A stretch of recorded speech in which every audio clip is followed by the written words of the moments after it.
नमस्कार। बिहार में अगर आप परमानेंट एएनएम बनना चाहते हैं तो आपकी उम्र क्या होनी चाहिए, कम से कम उम्र कितना होना चाहिए और अधिकतम उम्र क्या होनी चाहिए। मतलब अधिकतम कई लोग पूछते हैं कि जो है हमारा उम्र 40 प्लस हो चुका है तो क्या हम फॉर्म भर सकते हैं। तो इसका जवाब आपको हम देंगे, कम से कम उम्र यानी न्यूनतम उम्र और अधिकतम उम्र के बारे में बताएंगे।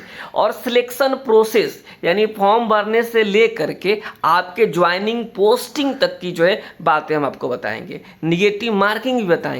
पूरी जानकारी आपको इस वीडियो में देंगे। अगर आप बिहार में परमानेंट एएनएम बनना चाहते हैं तो आपके पास कौन से सर्टिफिकेट होने चाहिए, आपका उम्र सीमा क्या होनी चाहिए और इसके अलावा किस तरीके से जो है अंतिम मेधा सूची जारी किया जाता है। तो आप इस वीडियो को पूरा देखिएगा। सबसे पहले हम उम्र को लेकर बात करते हैं कि आखिर उम्र क्या हो है तो आप इसका फॉर्म भर सकते हैं। तो यहाँ पे आप देखिएगा, जो उम्र की अगर बात किया जाता है तो कम से कम जो उम्र आपका 21 वर्ष होना चाहिए। 21 वर्ष अगर हम बात करें, यहाँ पे आप देखेंगे न्यूनतम उम्र जो है 21 वर्ष होना चाहिए। अगर 21 वर्ष के हैं तो आप फॉर्म भर सकते हैं। तो अब आपके मन में सवाल आता होगा कि अच्छा 21 वर्ष कब काउंट होगा। तो जिस साल भी भर्ती निकलती है 1 अगस्त को जो ये काउंट किया जाता है। समझ गए आप लोग। 1 अगस्त को आपका जो उम्र जो है 21 साल हो जा रहा है तो आप इसका फॉर्म भर सकते हैं। ठीक है, जिस साल भी भर्ती निकलती है। तो अब जो है न्यूनतम अगर 20 साल के हैं तो आप फॉर्म नहीं भर सकते हैं, कम से कम 21 साल होना जरूरी है। इसके बाद आता है जो है कि उम्र, अधिकतम उम्र की जो बात होती है कि अगर आप मान लीजिए ईवर कैटेगरी के हैं, ईडब्ल्यूएस कैटेगरी की महिला हैं, तो आपकी जो उम्र होनी चाहिए अधिकतम वो 40 से अधिक नहीं होना चाहिए। मतलब 1 अगस्त को 40 साल से आपका अधिक उम्र नहीं होना चाहिए, याद रखेंगे, ईवर कैटेगरी के और ईडब्ल्यूएस के लिए। इसके अलावा अगर आप पिछड़ा वर्ग की महिला हैं, अत्यंत पिछड़ा वर्ग की महिला है, मतलब ओबीसी की आप महिला हैं, ओबीसी ईबीसी की महिला हैं, तो आपके लिए भी 40 ही रखा गया है। मतलब जो अगर बात करें बीसी ईबीसी के लिए भी क्या रखा गया है जी, 40 ही रखा गया है।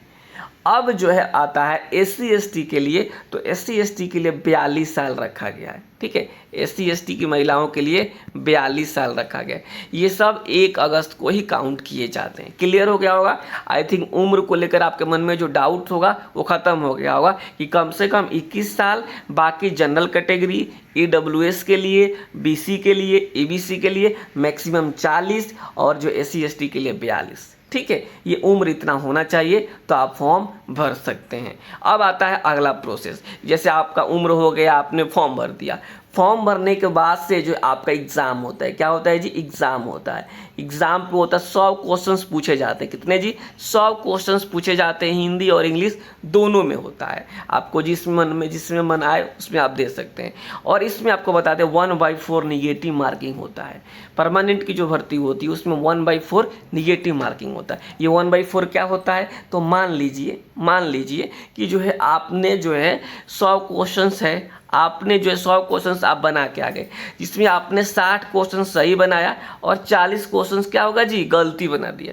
मतलब आंख मूंद के मारे हैं, तो 40 क्वेश्चन जो गलत बनाए हैं ना, तो ये निगेटिव कटेगा। तो 1/4 निगेटिव का मतलब ये होता है कि 4 आपने गलत कर दिया तो 1 आपका सही नंबर भी काट लिया जाता है। तो 40 आपने गलत किया है तो आप समझेंगे 10 नंबर जो है क्या हो जाएगा जी, आपका यहाँ पे कट जाएगा। तो जो है 60 सही बनाए थे तो 10 इसमें से भी माइनस हो जाएगा, यानी आपका नंबर 50 हो जाएगा।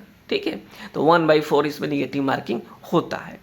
क्लियर है। तो आप फॉर्म भरे, आप एग्ज़ाम दिए, एग्ज़ाम देने के बाद आपका डॉक्यूमेंट वेरिफिकेशन कराया जाएगा, जिसे आप डीवी बोलते हैं। और डॉक्यूमेंट वेरिफिकेशन कराने के बाद से इसमें फाइनली मेधा सूची जारी कर दी जाती है। ठीक है, मेधा सूची जारी करने के बाद से जो है बीटीएससी स्वास्थ्य विभाग को जो है सब कुछ भेज देता है और स्वास्थ्य विभाग इसमें आपकी पोस्टिंग कर देता है। तो ये कट ऑफ भी बहुत ज़्यादा नहीं जाता है। कट ऑफ अगर हम पिछला कट ऑफ की बात करें तो आपको बता दें बहुत ही कम कट ऑफ गया था। ईबीसी में जो है ईबीसी कट ऑफ मात्र 32 गया था, ईडब्ल्यूएस का कट ऑफ मात्र 32 गया था। ठीक है, तो आपको अगर हम बात करें बीसी के लिए तो ये 34-35 के आसपास चला गया था। ईवर की बात करें तो 45-46 के आसपास गया था। मतलब बहुत ज़्यादा कट ऑफ नहीं किया था। तो इसीलिए आप तैयारी करते रहिए बढ़िया तरीके से। SC ST के लिए कट ऑफ मात्र 32 ही गया था। ठीक है, तो ये आपको हमने प्रोसेस बताया है किस तरीके से जो है आप जो है यहाँ पे फॉर्म भरेंगे। पहले फॉर्म भरने के बाद आपका एग्ज़ाम होगा, एग्ज़ाम होने के बाद आपका रिजल्ट आएगा, और रिजल्ट आने के बाद से जो है आपका एक तरीके से कहेंगे कि जो है फाइनली पोस्टिंग हो जाएगा, मतलब DV कराने के बाद से। और रिजल्ट जो जारी किया जाता है सीट से 1.25 गुना रिजल्ट्स जारी किए जाते हैं। ठीक है, ये बात आप याद रखिएगा। आई थिंक आपको बहुत सारी चीज़ें पता चल गई होगी। अब आपके मन में आ रहा हो कि अच्छा ठीक है, इतना कुछ हमको तो पता चल गया, हम इसकी तैयारी करना चाहते हैं। देखिए हमारे यहाँ नया बैच शुरू हो रहा है, शुरू होते रहता है बिहार में। अगर आप परमानेंट ANM की तैयारी करना चाहते हैं तो बहुत ही आपके पास अच्छा मौका है। 1 जुलाई से नया बैच शुरू हो रहा है। ठीक है, तो यहाँ पे आप देखेंगे जो है अगर आप इसकी तैयारी करना चाहते हैं तो आप सीधे अपने मोबाइल के प्ले स्टोर में जाएंगे, वहाँ से एजुकेशनल AKP डाउनलोड करेंगे। क्या करेंगे जी, एजुकेशनल AKP डाउनलोड करके वहाँ से क्लास ज्वाइन कर सकते हैं। एजुकेशनल AKP का लिंक मैं नीचे कमेंट्स बॉक्स में दे दूंगा, वहाँ से भी आप डाउनलोड कर सकते हैं। या फिर ये जो नंबर दिया गया 72 899 59 436, ये 72 899 59 436 होगा। यहाँ पे मैं एक बार यहाँ पे लिख देता हूँ नंबर को। ठीक है, इस नंबर पे आपको मैसेज कर लेना है। ठीक है, बहुत ही एक तरीके से मैं बताऊं तो आपको जो है पूरी की पूरी तैयारी यहाँ पे हम लोग करवा देते हैं। 72 899 59 436। ठीक है, इस पे आप मैसेज करके जो है आप जो है जानकारी ले सकते हैं जो है क्लास को लेकर के। मैं आपको बता दूं बिल्कुल 100% इसमें आपको लाइव क्लासेस, रिकॉर्डेड क्लासेस, आपको नोट्स, टेस्ट, PDF सब कुछ मिल जाता है। आप इस नंबर पे मैसेज करके जानकारी ले सकते हैं। आपको हमने ओवरऑल बताने की कोशिश करी कि जो है फॉर्म आने से लेकर के आपके ज्वाइनिंग तक का प्रोसेस। ठीक है, आने वाले दिनों में आपको और बहुत सारी जानकारी इस चैनल पर मिलती रहेगी, तो आप चैनल को चाहे तो सब्सक्राइब करके रखिएगा। ठीक है, डॉक्यूमेंट्स को लेकर के नया कोई डॉक्यूमेंट्स नहीं लगता है। जो है आपने फॉर्म अगर भरा था 5006 वाला, वही सारा डॉक्यूमेंट्स लग जाएगा।